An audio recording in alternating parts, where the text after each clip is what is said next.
안녕하세요. 딜러마을입니다. 최근에 환율로 거래를 하시는 분들이 많습니다. 따라서 환율 또 외환시장에 대한 이해를 돕기 위해서 이 유튜브를 올리게 되었습니다. 시장에서 마라는 말을 많이 하는데요. 마. 예, 마 거래가 무엇인가에 대해서 질문이 많기 때문에 마에 대해서 알아보겠습니다. 우리가 뭐 음식 먹는 마가 아니고요. 마가 있습니다. 마. 자, 마켓 에브리지 레이트입니다.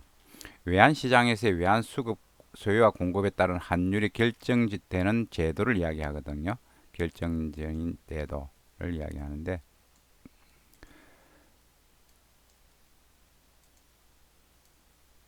환율이 매일매일 이제 시간 중에도 뭐 초단위로 빠르게 바뀌잖아요.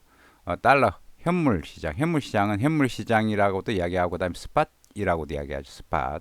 거래되는 당시의 어떤 수요, 사자와 공급, 팔자에 따라서 이제 원달러가 움직이잖아요. 시장 평균 환율은 외국한 직업은행들이 그 거래 당사자들이 국내 외환 시장에서 거래한 원화와 달러의 환율을 거래량으로 평균하여 결정된 제도를 이야기합니다. 우리나라는 1990년 3월 복수 바스켓 제도를 폐지하고 시장 평균 환율 제도로 전환했고 1997년 외환위기 이후 자유변동 환율 제도를 채택한 후에도 장외거래소는 시장 평균 환율을 적용하도록 하고 있습니다. 시장 평균 환율 제도 아래서는 시장 평균 환율이 기준 환율이 되는데 시장 평균 환율은 금융결제원, 자금 중개실을 통해서 당일 거래되는 은행 간의 환율을 거래량으로 가중 평균하여 산출한 것으로 다음날 외환거래 기준 환율이 됩니다. 기준 환율, 고시환율이 된다는 이야기죠. 그 중국 인민은행의 고시한 위안의 고시한유라는 개념이 조금 틀립니다. 예, 이렇게 보시면 되고요. 어, 무슨 이야기하면은 이제 서울 외환시장에서 거래되는 이야기입니다. 거래되는 이야기인데 뭐 시간 단위로 환율이 막 바뀝니다. 100만 불을 거래했는데 1,200원 했다. 그럼 원화 금액으로 이렇게 나오죠. 뭐 10시쯤 돼서 또 200만 원 거래했는데 이래 환율에 또 이래 나옵니다. 이래가지고 모든 거래를 총 달러 거래량 이건 달러입니다. 달러 환율을 해가지고 원화로 환산하잖아요. 그죠? 환산하면은 요 원화대 저기 달러 나누면 1207원 50전이 나와요.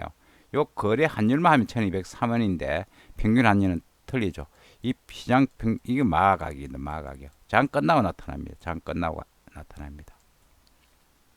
이 마가격인데 이 가격을 가지고 여러 가지 어떤 주문을 내고 여러 가지 그 거래 형태가 일어납니다. 따라서 그 내용을 한번 살펴보겠습니다. 어, 개장 전 마거래는 당일 시장 평균 환율 기준으로 당일입니다. 당일 오늘 환율 기준으로 지면 뭐 여러 가지 어떤 내용들 PC 물량과 수출입구 주문 이런 식으로 나온다 이야기죠.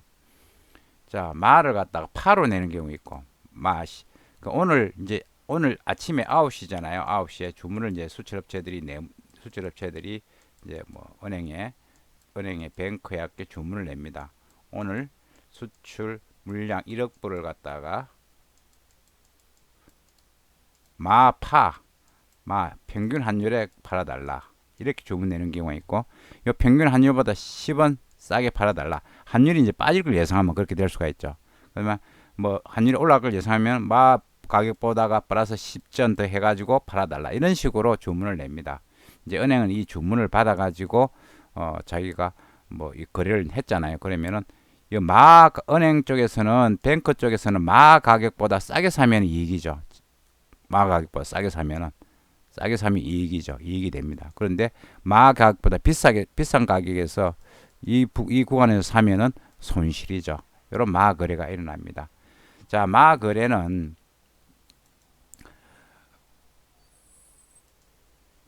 보시면은 우리 서울 외환시장은 자금 중개 브로커가 두 개 있습니다. 서울 외환이 있고 한국 자금 중개가 있습니다. 한국 자금 중개는 거래량이 그리 많지 않고 서울 외환 중개가 있는데 여기서 거래량이 많습니다. 이 통해 가지고 이제 마거래 이제 사자 팔자 여기서 이제 마에 마이너스 10전에 사겠다.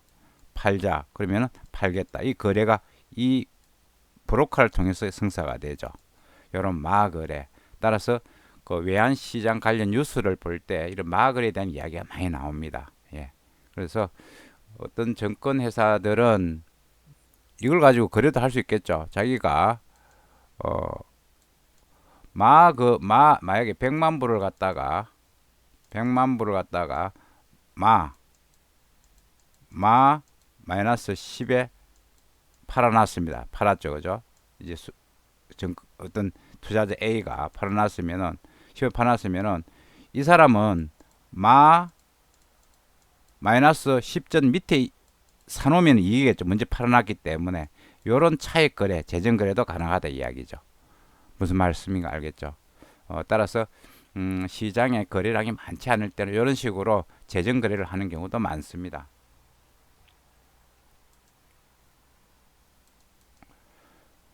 자, 서울 외환시장에서 시장 평균 환율 효과는 파 기준으로 나타내죠. 파 기준으로. 예, 파에서 이제 뭐 마감한다 이런 식으로 나오는데 이 가격 그러니까 시장 평균 환율은 고시 환율이 되는데 여러분들 그 기업에서 회계 쪽에 담당하시는 분들은 달러 표시 있으면은 이제 이걸 갖다가 회계 처리할 때 장부 가격 이 달러를 갖다가 원화로 환산할 때 이 장부 가격을 갖다가 이 고시 환율로 많이 합니다. 가격. 예. 장부 가격. 이 장부 가격이 되고 또한 뭐 재정 환율 이런 식으로 이야기를 하기도 합니다. 장부 가격 할 때 이렇게 대체 거래 있을 때 요 환율을 갖다가 사용합니다. 자, 외환시장 최근에 뭐 굉장히 지지부진합니다. 따라서 계속 이때 이제 외환시장에 대해서 여러분들께 좋은 공부할 수 있는 기회를 갖다가 제가 제공해 드리도록 하겠습니다. 지금까지 외환시장의 이해였습니다. 감사합니다.